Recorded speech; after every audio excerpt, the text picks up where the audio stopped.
Alors déjà, je vais commencer par ce qui est derrière moi. Merci. Commencer par ce qui est derrière moi. Autour de moi, vous voyez des beaux oiseaux. On a refait notre charte graphique. Elle est toute belle, elle est toute neuve. On a été accompagné par un trio de choc, le studio Bolide. Donc je commence par ça. Elles sont toutes un peu... Ah bon, elles commencent par ça? Oui. Donc on a refait la charte. On a des beaux oiseaux. On va avoir un nouveau site flambant neuf. Le site internet chez nous, c'est un peu le vilain petit canard qu'on se traîne depuis pas mal d'années. Donc très prochainement, on va être fiers de notre site. Donc voilà, c'est la première info notable à vous donner pour cette année. On en est très fiers. Ensuite, pour vous parler de cette année 2018-2019, j'avais envie de vous donner des chiffres, comme un pied de nez à mon amour pour les mathématiques, et de revenir un peu sur les KPIs de cette année 2018-2019. Le premier que je vais vous donner, je ne sais pas si Ben est dans la salle. Benjamin, où es-tu? Non, il n'est pas encore arrivé. Ah, mon Dieu. Il arrive. Bon, bah, ça va le faire venir. C'est un KPIs perso-professionnel. Ce mot a été inventé par Benjamin pour décrire notre ADN tellement unique du perso et du pro. Ce chiffre, c'est le chiffre de 3. On a eu 3 naissances dans l'équipe cette année. Voilà, bravo à Benjamin, décidément qui brille par son absence, Aurélie qui est dans la pièce avec son petit, et Tristan qui est papa depuis 2 jours. Voilà. Fallait quand même commencer par ça. Voilà. Le deuxième chiffre que je vais vous donner, c'est 122. 122, de quoi il nous parle? C'est quoi? 122, c'est le nombre de journées qu'on a passées en séminaire en un an. Oui, je me suis éclatée hier soir. J'ai regardé donc nos agendas. Donc dans ces 122 jours, on a 17 jours de séminaire rien que pour Fly the Nest. Alors, les gars, ils aiment bien refaire leur organisation. On va vous en parler après.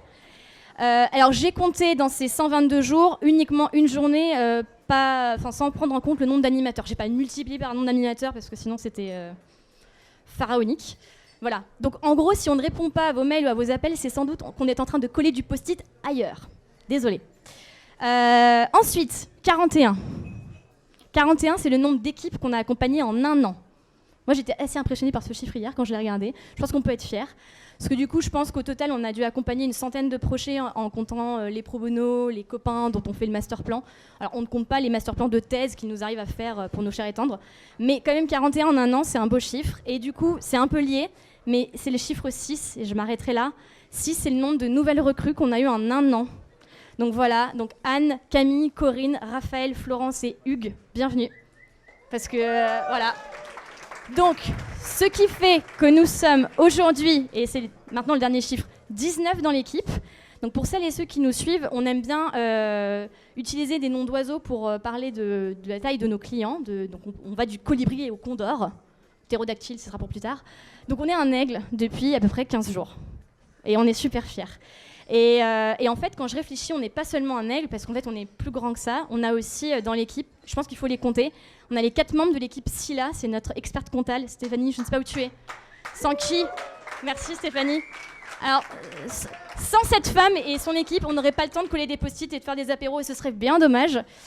Et du coup, j'ai déjà parlé d'elle en introduction, mais l'équipe de Bolide, qui sont 5 et que je compte dans notre équipe, parce que vraiment, c'est le cas. Et quand même Thomas du village Baïséa qui brille par sa présence à nos apéros et qu'on peut compter quand même, et en fait vous tous.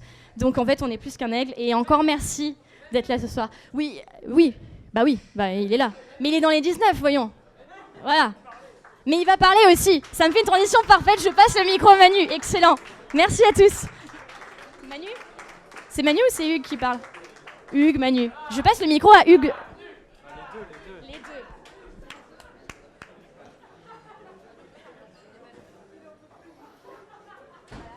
Alors on est Hugues et Manu, vous l'aurez compris. Alors moi ce qu'on va vous proposer, c'est une petite allégorie d'un arbre, le chêne, et de son fruit. Alors moi ce qui m'angoisse dans la vie, c'est de me dire que j'aurais pu devenir un chêne, mais que je suis resté un gland toute ma vie. Voilà. On s'arrête là ou pas? Non, je crois qu'il va falloir qu'on continue. Faut qu'on continue. Sinon, ça va être gênant un peu. Et alors, pour grandir, moi, ce que j'essaye, c'est de multiplier les rencontres avec les chênes. Pour grandir, pour m'inspirer. Et donc, moi, j'habite à Nantes, pour ceux qui n'auraient pas suivi. Et un jour, chez des amis nantais, dont je tairai le nom, mais qu'on peut qualifier de gland de confiance. Il y en a un parmi vous, il faudra trouver qui c'est ce soir. Personne ne se sent visé. je rencontre un rosier breton, le bien nommé Erwan. Et là, il m'explique que lui, il accompagne depuis son chêne parisien, depuis sa forêt parisienne, des gens à s'envoler. Et alors moi, je suis un petit canari nantais depuis 3 ans, mais je me sens un peu solitaire. Et du coup, je me dis, il y a peut-être des choses à faire ensemble. On vous racontera l'histoire du gland et du rosier dans un an, parce qu'on va être assez humble. On pourra l'appeler la fable du gland et du rosier, si vous voulez. L'information importante à retenir de ce discours, enfin il y en a plein, mais j'aimerais que vous en reteniez une, c'est que donc, du coup, officiellement, on ouvre un bureau à Nantes. Et Manu a une autre information importante à vous communiquer. C'est vrai, moi j'ai une autre information importante. Vous l'avez compris, j'ai un ou deux fans dans le coin de gauche, enfin pour ma gauche et votre droite. Donc oui, on va avoir besoin de vous aussi pour aider l'élan glanduleux de l'équipe à s'enraciner à Tel Aviv. Donc l'élan glanduleux étant l'arbre typique de Tel Aviv qui, décrit par notre ami Google comme le plus capricieux des arbres de Tel Aviv, c'est un véritable envahisseur en milieu urbain. L'élan glanduleux s'introduit partout, toits, planchers, fissures sont ses zones de prédilection, mais ses caprices naturels offrent parfois un joyeux spectacle. Alors, on n'a pas choisi Tel Aviv par hasard, l'écosystème est florissant. Jugez plutôt. Chaque année, Israël accueille sur son territoire 17 espèces d'animaux migrateurs au kilomètre carré, soit 8 fois plus que l'Angleterre et 40 fois plus que l'Égypte, son voisin. Un record lié à sa situation géographique exceptionnelle aux confins de l'Europe, de l'Afrique et de l'Asie.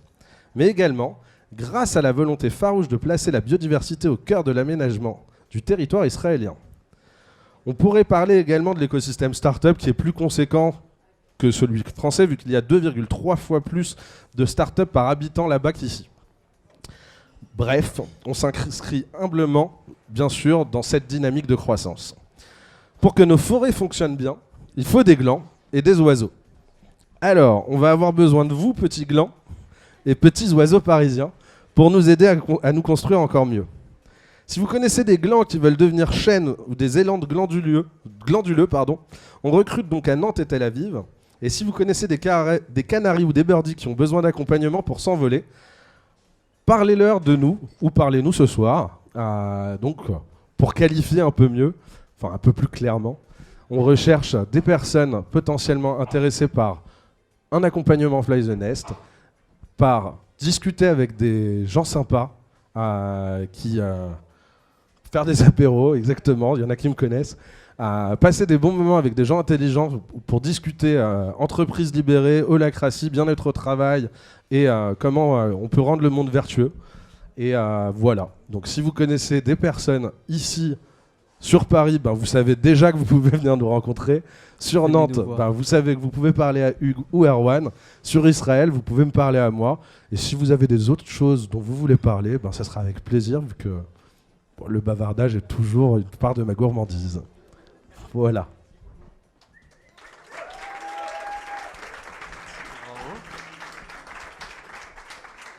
Tiens, on file les deux, du coup. Ah ouais. On file les deux micros, super. Qu'est-ce que je vais en faire ? Alors attendez, je viens de jeter mon discours. Ouais, quand je veux l'image. Bonjour à tous. Putain, c'est la première fois que je le fais sur une estrade, ce putain de discours, quoi. 4e année, et enfin, j'ai droit à une putain d'estrade. Ça fait longtemps que je la demandais. Alors, de quoi j'avais envie de vous parler, moi ? Moi, j'avais envie de vous parler d'un truc important pour nous. Je vais vous parler un peu d'interne. D'habitude, on fait l'inverse. D'habitude, il y en a plein qui parlent de l'interne, et moi, je suis celui qui parle un peu de l'externe et de la vision, de où on va et tout ça. Et ben là, on va faire l'inverse. Pour une fois, c'est moi qui vais vous parler un petit peu de l'interne et de ce qui se passe chez Fly the Nest. Alors, il y a un fondamental chez nous que vous avez sans doute, j'imagine, déjà constaté, c'est que quand on accompagne une boîte, il y a quelque chose qu'on aime vraiment bien faire, c'est faire en sorte que cette boîte-là, son organisation, son mode de fonctionnement, ressemble un petit peu aux gens qui l'habitent. Finalement, c'est quelque chose qui nous importe, nous, c'est faire en sorte que la culture d'entreprise, on vous tanne souvent avec les valeurs, ce soit un outil qui serve à designer nos organisations. Ça nous est arrivé d'accompagner des boîtes qui font exactement la même chose, mais qui ont des cultures radicalement différentes. Et en fait, ils proposent des services qui vont être probablement un peu différents. Ils ont des modes d'organisation qui sont différents. Ils sont différents dedans. Et il y a des gens qui aiment bien bosser dans l'une et qui n'aimeront pas bosser dans l'autre, et vice-versa. On a accompagné tout un tas de cultures depuis qu'on a commencé. Des bisounours, des gentils, des méchants, des vénères, des gens qui sont hyper agressifs, des gens qui sont hyper audacieux, des gens qui ne le sont pas du tout. Et en fait, ce qui est assez marrant, c'est que nous, les cultures, on les aime bien toutes. On les trouve toutes très belles. Tout ce qui nous intéresse, c'est qu'elles soient fortes, c'est qu'elles soient marquées, c'est qu'elles soient un peu clivantes, et qu'elles créent un esprit, qu'elles créent un état d'esprit. Finalement, la culture d'entreprise, c'est un outil qui sert à scaler un état d'esprit, qui sert à scaler, j'ai envie de dire, une philosophie de vie. Quelque chose qu'on considère un peu comme du bien. Alors, ça c'était ma petite introduction. Tout ça pour vous dire finalement, peut-être en guise d'interlude, que ce que je vous parlais moi, c'est d'une petite chose chez Fly the Nest qu'on a voulu scaler depuis le début. Finalement, quand on a démarré, on était deux, et il y avait un truc très particulier, c'est que aucun de nous deux n'avait envie de rester à vie dans cette boîte. J'irais même un peu plus loin, on avait tous les deux la trouille de se retrouver un jour un peu prisonniers de notre boîte. Et du coup, quand on a monté la boîte, on s'est dit, il faut qu'on garde en tête que toi, t'as envie de te barrer pour écrire un deuxième roman plus tard, et moi, j'ai envie de me barrer pour probablement monter une autre boîte plus tard. Donc il va falloir qu'on monte Fly the Nest en ayant ça dans la tête. Alors bon, comment est-ce qu'on a fait ? Eh bien déjà, on a fait un petit peu comme tout le monde, on a commencé par se servir de la culture. Donc on a commencé par foutre une valeur. Allez hop, une petite autonomie en valeur là. Alors au début c'était pas fut hein, tout le monde n'était pas vraiment chaud. En mode l'autonomie, ça veut dire que je vais devoir décider et tout, c'est chaud. Alors du coup on a créé la valeur oser décider par soi-même. Fallait oser le truc. 6 mois plus tard, il n'y avait plus de problème. Hein. Tout le monde osait, on était bon, y allait, youpla boum, toutes les décisions y allaient. On a killé le oser décider par soi-même. Vous regarderez récemment notre nouveau panneau sur la culture, elle a encore évolué. Décider en conscience. Finalement, on décide plus que par soi-même, on décide pour soi-même, mais on décide en prenant en compte son environnement interne, son boogie-boulga, son bordel qu'on a là-dedans, là, et externe, tous les gens qui nous entourent et ce qui se passe. C'est bien, une fois qu'on avait construit la valeur, on a fait tout ce qu'on a dit aux startups, faut écrire une valeur, mais on a fait tout ce qu'on a dit qu'il fallait pas faire aussi, s'arrêter là. Du coup, il fallait qu'on aille un peu plus loin et qu'on commence à l'incarner. Le premier endroit où on a incarné cette valeur d'autonomie, c'est dans un endroit un peu chelou. C'est quand on nous a demandé, on écrit quoi sur LinkedIn ? Eh ben, je sais pas moi. Qu'est-ce qu'on va écrire ? Chargé d'affaires, consultant, c'est nul tout ça. Eh ben en fait, on a mis cofondateur. On savait pas trop pourquoi. Je pense que c'était beaucoup plus intuitif à l'époque. Ce qu'on se disait, pour se justifier, c'était en fait, on refonde la boîte un peu à chaque instant. J'y reviendrai un peu plus tard. La deuxième chose, un petit peu qu'on a fait peut-être, c'est mettre en place l'autonomie dans le mode de travail. Et ça, c'est très particulier chez nous. Et là, je vais vous ouvrir un petit peu une porte et vous raconter comment ça marche. Chez nous, décider par soi-même, l'autonomie, être autonome, ça vient dans son travail. Ça veut dire que tout le monde décide de où il bosse. Il y a des gens qui bossent de chez eux, il y a des gens qui bossent du bureau, il y a des gens qui bossent d'un café, il y a des gens qui bossent d'autres pays. Chacun est libre de bosser de là où il veut. Chacun est libre de bosser quand il veut. Il n'y a pas d'horaire, on s'en fout. Chacun décide. Il n'y a pas de jour de congé officiel ou pas. Chacun décide également de quel jour il va vouloir prendre, quand est-ce qu'il part en vacances. D'ailleurs, il y a 4 modes de vacances chez nous. Je suis 100% off, je suis un peu off, je suis pas beaucoup off, je travaille quand même majoritairement, mais je vais à la plage de temps en temps. 4 modes différents de vacances, quoi. C'est assez rigolo. Ça va plus loin que ça. En vrai, l'autonomie, oser décider par soi-même, c'était finalement oser décider de sur quoi on allait bosser, décider de sur quoi on allait progresser. Donc chez Fly the Nest, on peut décider de tous les clients sur lesquels on bosse. Je m'entends bien avec ce funder, je sens que cette boîte-là, je vais vraiment m'éclater, j'adore le produit, je vais aller bosser là, ou au contraire, pas du tout. J'en ai vraiment marre de ce business, j'arrête ce type de business. Chez nous, on a le choix de pouvoir décider sur quel type de client on va bosser, mais plus que juste quelle start-up on décide, c'est évidemment quelle typologie d'équipe on a envie d'accompagner. Aujourd'hui, on a des gens qui se lancent pour accompagner de l'ESS, des gens qui se lancent pour accompagner des grands comptes, des gens qui se lancent pour accompagner des PME, on a de tout, et ça c'est cool, et tout le monde peut le décider. Ça marche sur l'externe, ça marche sur l'interne. Tout le monde peut choisir les projets sur lesquels il bosse dans la boîte. Et ça, c'est pas spécialement simple en organisation. Mais pire que ça, tout le monde peut décider ce sur quoi il va bosser en day-to-day, au-delà des projets. Je peux décider que pendant les 6 mois qui viennent, je vais faire un peu plus de RH. Ou je vais faire un peu moins de RH, je vais faire un peu plus de commercial. Je vais m'occuper un peu plus des clients ou un peu moins des clients. Tout le monde peut décider ça n'importe quand. D'un point de vue d'Orlorga, je vous raconte pas comme c'est la merde à construire. C'était un petit truc obligatoire. Alors aujourd'hui, dans l'organisation, on a tous les rôles qui sont tournants par nature, parce qu'on n'a pas vraiment le choix. Les gens, ils restent pas 2 ans sur le même truc. Mais plus que ça, on a des guildes, on a des grappes, on a des squads, on a des teams, on a des clubs, même moi je commence à plus tout comprendre. Donc autant vous dire que l'organisation s'est designée autour de cette contrainte-là. Comment est-ce qu'on fait pour que tout le monde puisse finalement décider officiellement de ce qu'il va faire à chaque instant. Et qu'est-ce que je veux dire? Ça, c'est peut-être un dernier point, c'est que du coup, dans cette organisation, c'est pas simple de s'y retrouver. Mais l'autonomie, c'est aussi décider par soi-même. Et finalement, quand on tombe sur un problème chez nous, ça va être un petit peu démerde-toi. C'est qu'il n'est pas résolu, à toi de le résoudre. Mais plus que ça, on a une image en introduction de l'onboarding qu'on met systématiquement. C'est celle-là. Dans toutes les boîtes, en général, on s'occupe beaucoup de nous. Hein. Maman, elle est là. Là, le papa nourson, il est là. Chez nous, c'est comme ça. Hein. Vas-y, gros. Démerde-toi. Tu vas voir, ça va bien se passer. Ça, c'est un motto interne de la boîte dont on se sert beaucoup. C'est le Fly Beach. Je pourrais y revenir. Mais finalement, c'est aussi ça qui est là. Alors évidemment, on a plein de valeurs pour bien s'occuper des gens, donc naturellement, on les aide, on les laisse pas complètement se cracher jusqu'en bas, mais quand même, on attend de voir s'ils volent. Hein. Donc ça, il n'y a pas trop de doute. Peut-être le plus important, et ça, c'est peut-être la chose la plus clé, j'en parlais au début, tous cofondateurs. Moi, aujourd'hui, c'est peut-être l'un des achievements les plus importants, en tout cas depuis le début de Fly the Nest, c'est que tous cofondateurs, quand on l'a écrit, je ne savais pas exactement à quoi m'attendre. Mais en fait, aujourd'hui, je me rends compte que y a des gens qui me relancent quand je suis en retard sur ma facturation. Il y a des gens qui me disent quand je dois aller me bouger le cul pour faire un peu de vente. Il y a des gens qui me disent comment va la boîte d'un point de vue de la finance, comment va la boîte d'un point de vue de l'équipe. Et il y a des gens qui me disent que ce serait cool que je bosse sur tel ou tel projet. Finalement, je me sens plus tant que ça cofondateur comme je pouvais l'être au départ, un peu seul avec Erwan. Aujourd'hui, j'ai l'impression d'être vraiment entouré de que des entrepreneurs qui bossent avec moi autour de ce projet. Et si au début, quand on a écrit tous cofondateurs, on a finalement, peut-être je pourrais utiliser une métaphore, on a fait les doubles du clé du camion et on a donné un double à tout le monde. Et on y a à tout le monde, t'as aussi droit de conduire le camion et si ça va au tas, t'es aussi responsable d'essayer de le mettre droit. Et le rêve qu'on avait au départ de pouvoir partir, je crois, est en train de se réaliser. Erwan est en train de partir ouvrir Nantes. Pour ma part, je vais probablement partir en voyage pendant quelques mois l'année prochaine en Asie. Et tout ça, il faudra bien que ça tourne. Et donc très officiellement, après avoir fait des doubles des clés du camion et de les remettre à tout le monde, je suis particulièrement heureux de aujourd'hui confier mon propre double de clés. Parce que ce n'est plus moi qui suis aux manettes, c'est vous tous. C'est vous tous équipe, mais c'est vous tous ici. Merci beaucoup.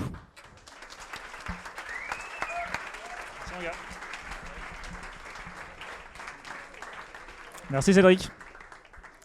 Bonsoir à tous. Moi j'ai la lourde responsabilité de conclure cette série de discours et de vous parler un petit peu après des allégories, des blagues et plein de choses, de vous parler un peu de notre impact et de notre positionnement. 4 ans, c'est beaucoup, c'est peu en même temps.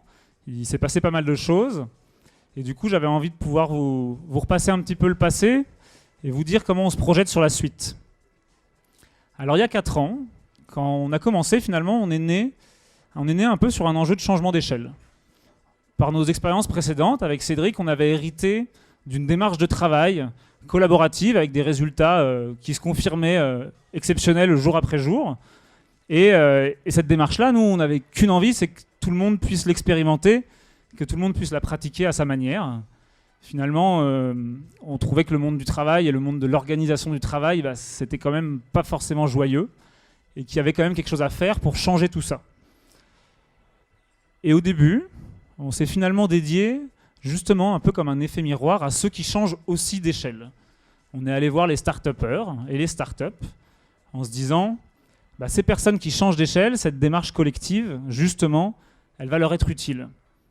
Et puis on s'est aussi dit que si on voulait que les choses bougent, si on voulait que le monde du travail évolue, que cette démarche, elle se diffuse, c'était mieux peut-être d'investir sur une génération jeune, une génération de gens qui avaient envie de faire changer les choses et qui allaient, dans quelques années, arriver aux manettes et peut-être pouvoir, par cette expérience Fly the Nest qu'ils auraient vécue, être un petit peu en décalage avec le monde du travail classique qui ne nous plaisait pas tant. Au fur et à mesure de ce qu'on a fait, on s'est aussi rendu compte que changer d'échelle collectivement, ça nécessitait que chaque individu change aussi d'échelle, que chaque individu se transforme et évolue. Quand on est fondateur de start-up ou simplement stagiaire d'une petite start-up et qu'on attend 1 an, 2 ans, on se retrouve dans une équipe, on était 10, on est 100, et il faut aussi qu'on change. Et ça, vraiment, aujourd'hui, c'est comme ça qu'on a défini en quelques mots notre positionnement. C'est que nous, on est là pour accompagner les entrepreneurs et leurs équipes pour qu'ils réussissent ce changement d'échelle. Et ça, c'est là où on est aujourd'hui. Et la question qu'on se pose, c'est un peu qu'est-ce qu'on va faire demain ? Et je crois qu'on va continuer à faire ça. Parce que finalement, dans le monde dans lequel on est aujourd'hui, j'ai l'impression qu'il y a un gros besoin de changement d'échelle. On est à un moment de l'histoire qui est à la fois très excitant et très effrayant. Il se passe beaucoup de choses et beaucoup de personnes, beaucoup de chercheurs vont expliquer qu'on est dans un moment de changement de paradigme. Et qu'est-ce qui se passe quand on change de paradigme ? D'abord, le monde tel qu'on le connaît, il s'écroule peu à peu. Et il y a plein de choses, plein de réflexes, plein de façons d'être qu'on voit disparaître.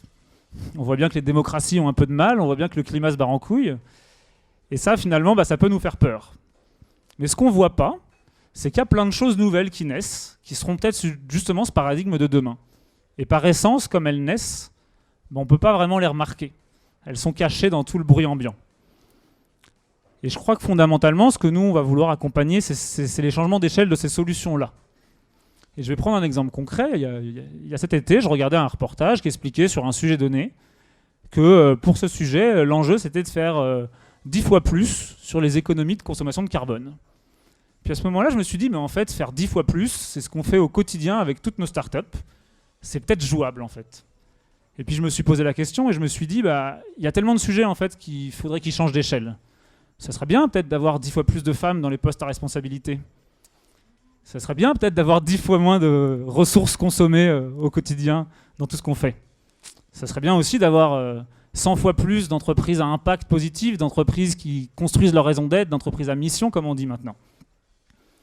Et du coup, tout ça, on se dit que finalement, ce qui va nous arriver demain à Fly the Nest, c'est peut-être de plus en plus d'aller repérer ces solutions qui font changer les choses à leur échelle, dans leur écosystème, trouver ces gens qui ont une vision du collectif qui est différente et essayer de servir ceux qui veulent servir leur environnement. Alors si on nous amène à ce soir, je ne peux pas vous promettre un changement d'échelle à chacun d'entre vous, parce que changer d'échelle, ça se fait sur le long terme. On ne change pas d'échelle en un jour, on change d'échelle tous les jours par des petits efforts. Par contre, ce que je peux vous dire, c'est qu'après avoir accompagné plus d'une centaine d'organisations, toujours en commençant par des séminaires très sérieux et très festifs, tout changement d'échelle commence par une bonne soirée. Une bonne soirée où on se rencontre, où on discute, où on découvre des nouvelles choses, on change de perspective. Et je crois que ce soir, c'est pour ça aussi qu'on organise notre anniversaire tous les ans, c'est parce que ça nous tient à cœur, à vous tous qui nous soutiennent depuis le début ou depuis peu, qui seront là pour nous et qui aussi représentent finalement notre raison d'être à nous. C'est important pour nous de vous offrir cette soirée et de partager avec vous ce moment. Alors on m'a demandé justement de vous expliquer un petit peu ce qui se passe dans cette soirée pour conclure. Alors à gauche ici, vous avez un magnifique photobooth. Et si vous regardez de près, c'est pas une image imprimée, c'est ce qu'on appelle du paper art, entièrement découpé, imprimé, collé cet après-midi. Et voir vos têtes souriantes ou grimaçantes devant cette belle image, ça nous fera un grand plaisir. Ici aussi, je ne sais pas si vous avez vu, c'est petit, mais il y a des petits post-it sur notre vision long terme. Et du coup, là, c'est plutôt pour écrire votre vision à vous, votre vision de votre boîte, votre vision de votre vie. Donc faites-vous plaisir, prenez un post-it, écrivez un petit mot. Je ne sais pas exactement ce qu'on en fera, mais en tout cas, on les lira avec grand plaisir.